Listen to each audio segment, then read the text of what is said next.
eleições livres, democráticas, não como as eleições na Rússia. Olá, esse é o Poder Entrevista. Eu sou Gabriel Lopes, redator do Poder 360, e hoje vou entrevistar Oleg Vassenko, encarregado de negócios e ministro conselheiro da Ucrânia no Brasil. Vassenko tem 61 anos, foi embaixador com missões especiais para a América do Sul e chefiou a divisão de países sul-americanos no Ministério das Relações Exteriores ucraniano por mais de uma década. Também atuou em missões diplomáticas nos Estados Unidos, no México e na Espanha. Hoje é a autoridade máxima da Ucrânia no Brasil. Ministro, obrigado por aceitar o convite para essa entrevista. Boa noite, Gabriel. Essa entrevista está sendo gravada no estúdio do Poder 360 em 20 de fevereiro de 2026. O material contempla o especial de 4 anos da guerra entre Ucrânia e Rússia. Para ficar sempre bem informado, inscreva-se no canal do Poder 360, ative as notificações e não perca nenhuma informação relevante. Ministro Conselheiro, 4 anos depois do início do conflito, em que momento a Ucrânia está hoje? Militarmente, politicamente, diplomaticamente? Obrigado pela sua pergunta e pela essa oportunidade de estar esta noite com vocês. Mas vou contestá-la da maneira seguinte. Falamos de quarto ano, mas na realidade não é quarto ano, porque a invasão russa começou no ano 2014, com a ocupação da Península da Crimeia e duas regiões da Ucrânia, Donetsk e Lugansk. Então, o nosso exército não foi tão potente como é agora, não tão forte. E por isso eles aproveitaram a situação de 2014 e ocuparam a parte da nossa pátria. Agora, a situação não é tão fácil, mas em comparação com 24 de fevereiro do ano 2022, estamos melhor. Porque lembra você que no princípio da invasão eles queriam e prometiam ocupar todo o território da Ucrânia, capital Kiev, inclusive em uns 4 dias ou em uma semana. Graças a Deus os planos fracassaram. O heroísmo do nosso povo, dos nossos soldados, que nessa operação ganharam e fizeram e obrigaram a tropas russas de abandonar o território ocupado. Depois hemos recebido muita ajuda da parte dos países que formavam parte do bloco que ajudava a nosso país. E agora creio que, apesar da situação bastante difícil no frente, nós sentimos melhor e mais convencidos no nosso futuro. Perfeitamente. Há algum cenário realista para o fim da guerra? Quais são as condições inegociáveis para a Ucrânia num possível debate de cessar-fogo? Bom, nós sentimos muito gratos, agradecidos aos Estados Unidos que, digamos, obrigaram a Rússia a começar estas negociações, porque o povo ucraniano quer mais que nadie a paz. E por isso fazemos todo o possível. Ao mesmo tempo, nós podemos chegar nessas negociações até as linhas vermelhas. Para nós, as linhas vermelhas são a impossibilidade de entregar, tal como quer Putin, duas regiões completas da Ucrânia, que ainda não estão ocupadas por as tropas russas. E isso significa que, no caso de entregar, nos territórios dessas regiões moram mais de 200 mil ucranianos. E entre eles há muitas pessoas que têm idade e também ninhos, crianças, meninas. Isso significa que, como nós podemos entregar a nossa gente voluntariamente ao inimigo. É a primeira linha, e a segunda linha é a questão de central atômica, central nuclear, a mais grande da Europa, que se encontra cerca da cidade de Zaporozhye.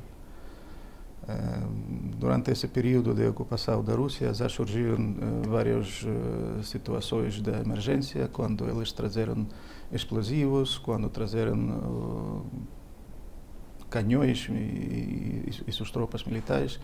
Esse formou e criou uma situação de emergência.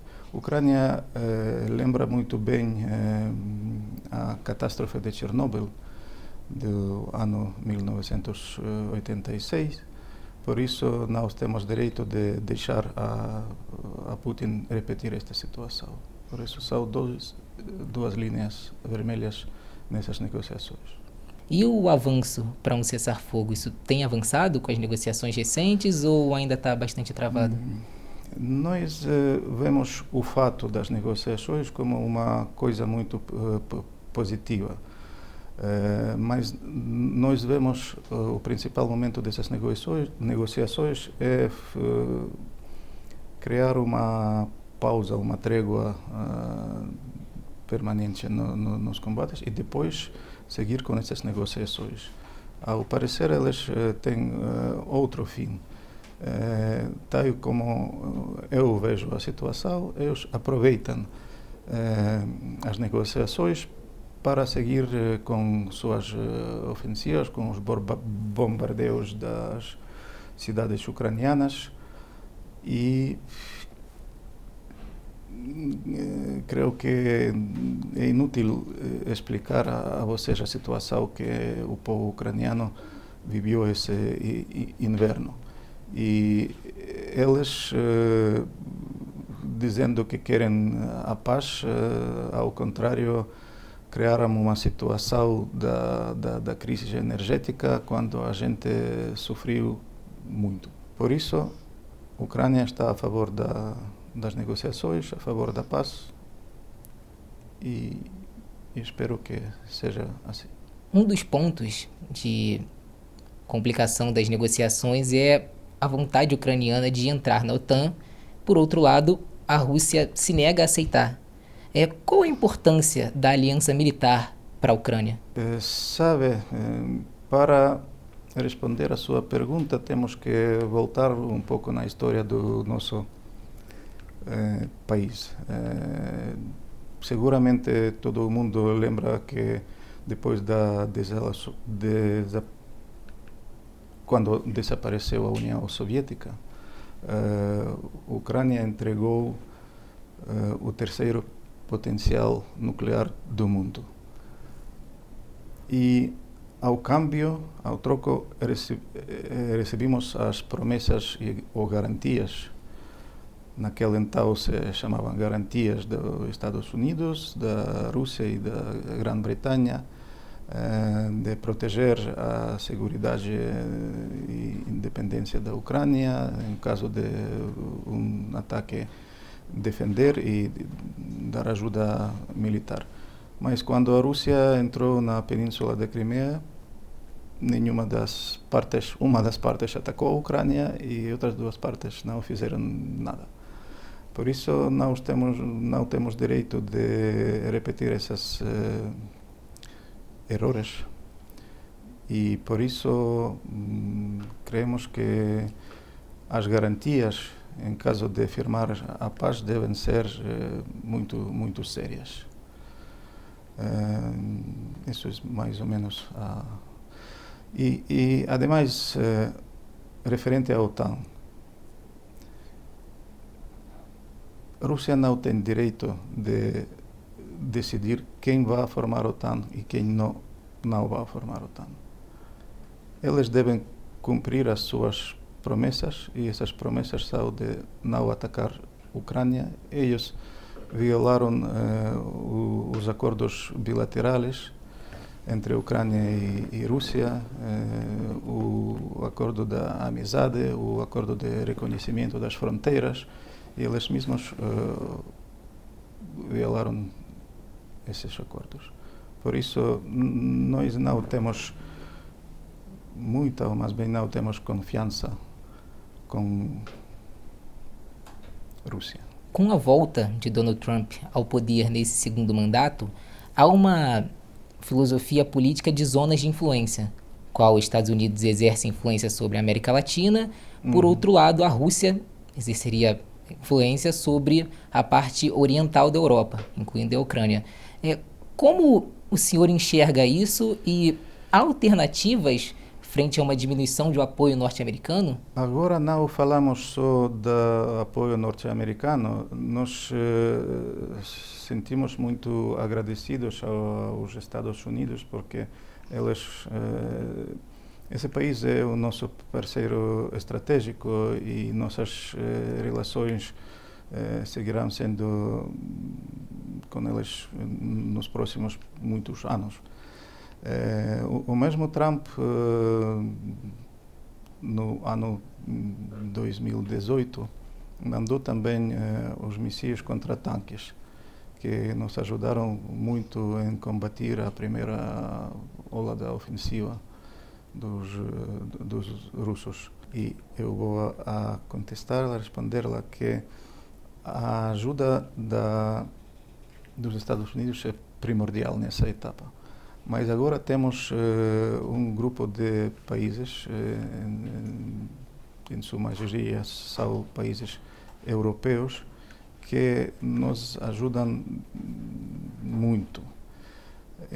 A explicação é que esses países são vizinhos da Ucrânia, eles veem a comportação da Rússia e eles entendem que no caso de Ucrânia perder a guerra, elas podem ser seguintes.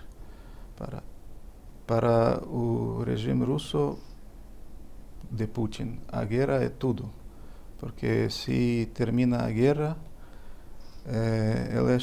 ele mesmo vai ter muitos problemas dentro do seu país, porque a ideia de Putin de renascer a antiga União Soviética, que se formou depois de anos 2011 2012, quando a Rússia se encontrava numa estagnação da economia, uma crise e muitas manifestações em contra do regime de Putin.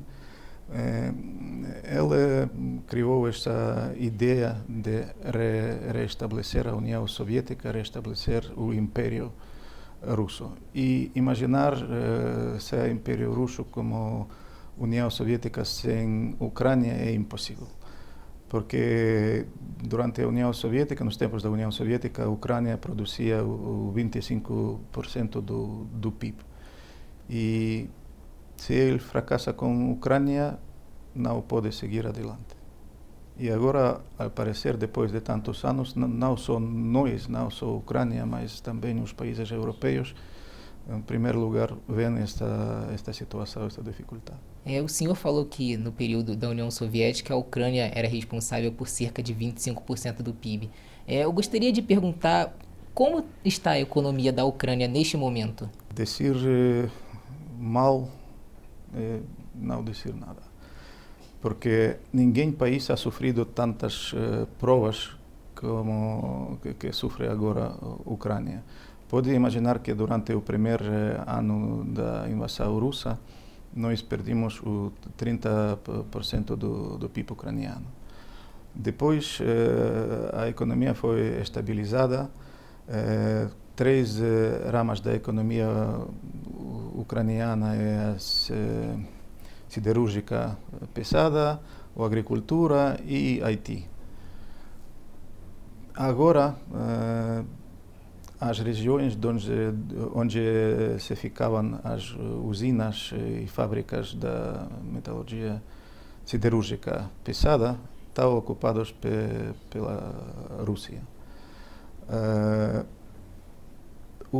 A agricultura já está funcionando melhor, apesar da guerra. Hemos podido limpar o Mar Negro e Mar de Azov de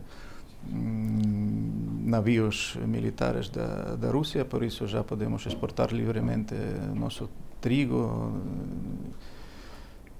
E a terceira rama ou base de nossa economia é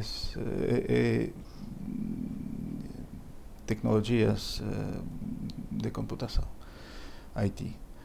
Eles já quase regressaram aos níveis do período de pré-guerra, o que significa que pouco a pouco a economia ucraniana está voltando aos níveis do seu desenvolvimento de etapa pré-guerra.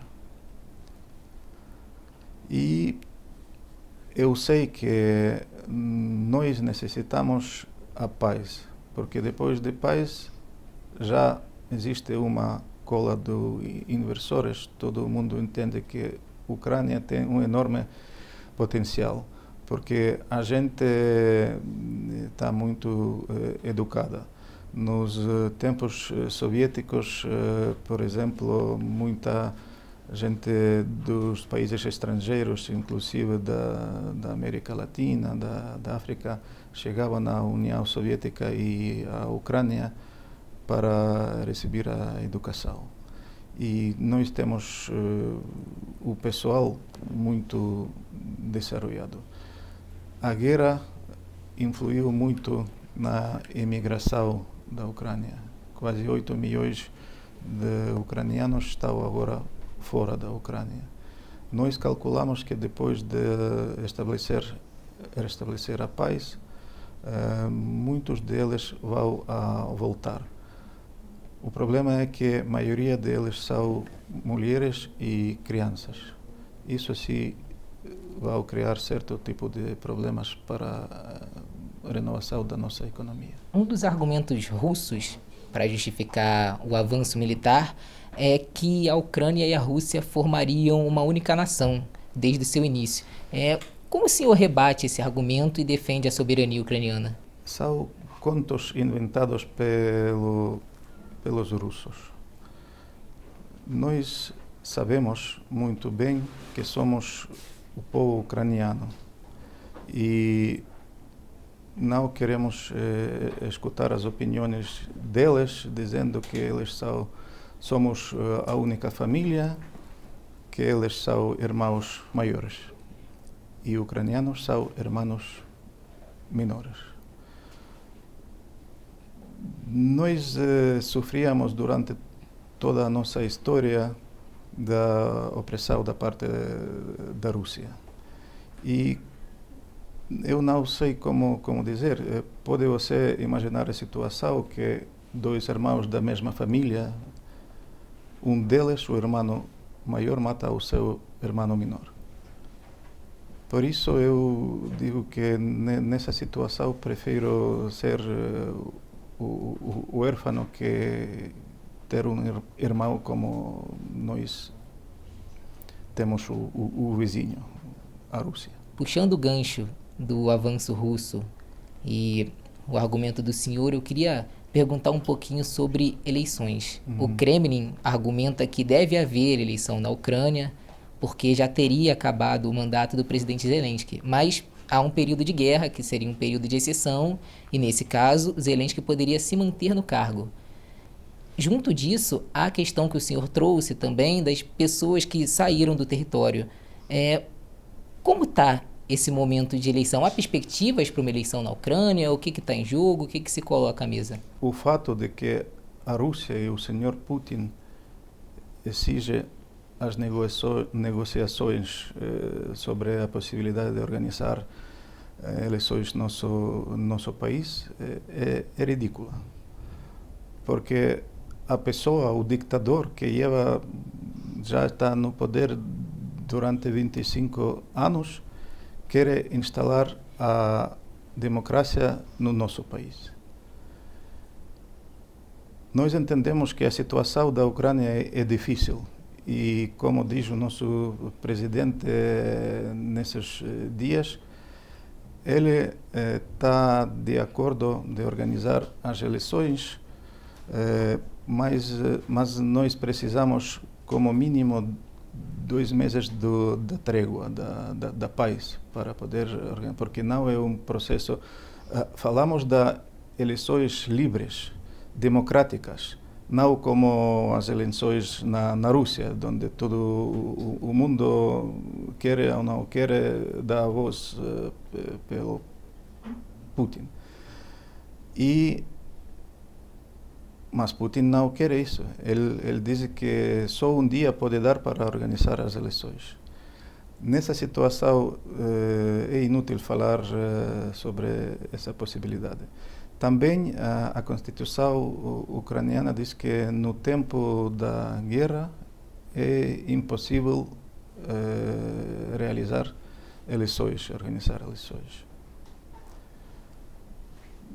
Agora, com essa decisão do nosso presidente, ele está de acordo contactar com nossos deputados, com o parlamento, para ver a possibilidade de levar a cabo estas eleições, mas só no caso de que a Rússia nos dê a oportunidade de, como mínimo, 2 meses do país.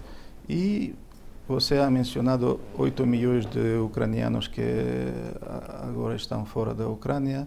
Também o exército, que é mais de 1 milhão, e eles não podem deixar seus postos porque eles estão defendendo a nossa pátria. Por isso, existem detalhes, é um problema muito sério, muito grave, mas sempre se pode encontrar a solução se ambas partes têm a vontade. Nós, se temos esta vontade. Queria agora abordar o tema da propaganda russa. O senhor entende que esse tipo de discurso pró-Rússia tem mais penetração na Europa, no Brasil, pelo mundo? Como é que a Ucrânia tem enfrentado essa propaganda? Bueno, nesse caso, propaganda significa mentira, não? E, lamentavelmente, não só falamos da propaganda, é como arma segreda. Eles dominam lá muito bem. Durante os últimos anos, eles invertiram bilhões de dólares no desenvolvimento desses veículos da prensa, não só na Rússia e Europa, mas também na América Latina, na África. Agora já, por exemplo, na Europa está proibido Sputnik, mas aqui Sputnik sigue funcionando, trabalhando. É difícil contrapor a esta desinformação massiva algo, mas nós pouco a pouco já podemos combater com isso. Na Ucrânia, por exemplo, temos 2 programas de televisão, uma na língua espanhola, outra na língua portuguesa. E sabe uma coisa muito interessante, que durante os primeiros dias da guerra, as tropas russas tentaram destruir o edifício onde se encontravam estas 2. Não foi casualidade, porque os golpes de mísseis continuavam como 2 ou 3 vezes e eles conseguiram destruir este sítio. Gostaria que o senhor abordasse um pouquinho mais o impacto demográfico da Ucrânia, essas pessoas que acabaram deixando o país por conta da guerra. O que isso causa? De momento, isso não influi muito na situação, mas no futuro, eu já disse que a maioria da gente que abandonou a Ucrânia são mulheres e crianças. E isso significa que se eles voltam todos, tá bom. Se pelo menos uma parte deles se queda no estrangeiro, isso sim que vai criar uns problemas da população para nosso país em uns anos. Já conversas sobre a reconstrução econômica da Ucrânia, financiadores possíveis e alguma estimativa de custo disso? Há criado um fundo para a reconstrução da Ucrânia de 50 milhões, depois de 90 bilhões, perdão. Mas até agora nós vemos que existem os inversores estrangeiros que já invertem na economia da Ucrânia. Mas a maioria delas está esperando o fim da guerra para poder investir na economia ucraniana. E para trazer essas pessoas que deixaram o país de volta, há algum tipo de estratégia sendo pensada ou isso vai ficar realmente para depois que se encerrar o conflito? Necessitamos criar as condições para que essa gente tenha o desejo de voltar, porque eu estou seguro de que eles têm desejo de voltar, mas as condições na Ucrânia agora não correspondem às condições normais da vida humana, porque muita gente que emigrou, que abandonou a Ucrânia, são das partes ocupadas pela Rússia. Muitos deles perderam suas casas. Por isso, se durante estes anos eles já estão nos países europeus acomodados, estabelecidos, é uma decisão muito importante. As crianças já vão às escolas, às universidades. Por isso, nosso dever e nossa tarefa é criar as condições dignas da vida do povo ucraniano em comparação com as condições onde eles estão agora. E estou seguro de que com o tempo a Ucrânia vai florescer e eles vão voltar. O senhor falou no início da nossa conversa do avanço sobre a Crimeia. Eu queria que o senhor falasse um pouquinho sobre a relação da Ucrânia com a Europa neste momento. Como anda isso? Eu sei que a Rússia, uma das exigências durante essas negociações da paz é reconhecer Crimeia e duas regiões ocupadas pela Rússia, reconhecer internacionalmente como a parte da Rússia. Mas eu estou seguro de que nem a Ucrânia, nem a comunidade mundial não vai reconhecer tanto Crimeia como Donbass e Lugansk como partes da Rússia. Então, a gente pode dizer que a Europa está alinhado com a Ucrânia em prol de proteger o país. Não existe nenhuma dúvida referente a isso, porque a Europa já vê com que inimigo eles têm a relação. Por isso, cada dia, cada mês, cada ano, eles ajudam mais e mais a Ucrânia. E há algum tipo de pressão ucraniana, algum tipo de desejo, algum tipo de força para que se reduza ainda mais a compra do petróleo russo por parte da Europa? Sim, com as decisões tomadas pela Europa, pela Ucrânia, há diminuído a quantidade de petróleo que a Rússia pode vender livremente ao mercado internacional. Eles procuram as possibilidades de encontrar, não sei, uma Black Fleet, ou como se chama, os navios para transportar clandestinamente o seu petróleo, mas isso não vai salvar a situação para eles. Okay, perfeito.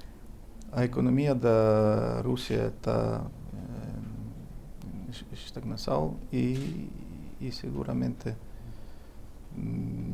economicamente eles vão perder a guerra. E o senhor entende que a Ucrânia consegue sustentar essa guerra por mais alguns anos? Porque a Rússia, a princípio, pretende que se mantenha? A princípio, eu digo que elas se enganaram desde o princípio. Não se enganou Putin ou ele foi enganado pela gente que o rodeia.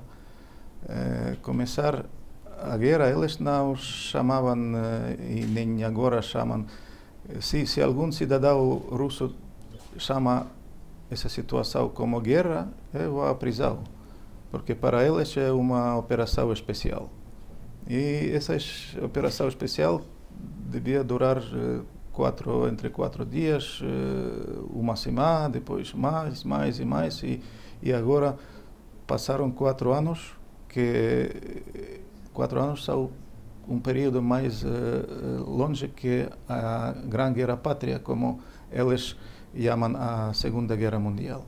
Quer dizer que desde 1941, no 22 de junho, quando a Alemanha atacou a União Soviética, e até o 8, ou eles dizem 9 de maio, quando a guerra terminou. Por isso, o Putin diz que todo vai de acordo do plano. Mas de que plano estamos falando? 1 semana e 4 anos. E seguimos com um plano. Eu quero dizer que a Ucrânia precisa apoio, ajuda. Por exemplo, o dia 24 de fevereiro, vamos a organizar uma reunião no Senado ao apoio da Ucrânia. E não só no Brasil, mas em todos os países do mundo, nossas embaixadas agora estão trabalhando muito duramente para explicar o nosso caso ao povo brasileiro, e eu sou muito agradecido pela essa oportunidade de explicar como é a guerra na Ucrânia e como sofre o povo ucraniano. E pedir ajuda, pedir apoio e pedir aos que necessitam crer na força do povo ucraniano e na vitória da Ucrânia nessa guerra. Chega ao final essa edição do Poder Entrevista. Em nome do jornal Poder 360, eu agradeço ao ministro conselheiro por aceitar o convite. Sou eu agradecido a vocês pela essa oportunidade e espero que a próxima vez nós vamos a ter o encontro nas condições da paz em Ucrânia, e eu vou explicar a você o enorme êxito econômico, o milagre econômico no meu país. Agradeço também a todos os web espectadores que assistiram a esse programa. Essa entrevista foi realizada no estúdio do Poder 360, em Brasília, no dia 20 de fevereiro de 2026. Esse material contempla um especial para os 4 anos da guerra entre Rússia e Ucrânia. Para ficar sempre bem informado, inscreva-se no canal do Poder 360, ative as notificações e não perca nenhuma informação relevante. Obrigado e até a próxima entrevista.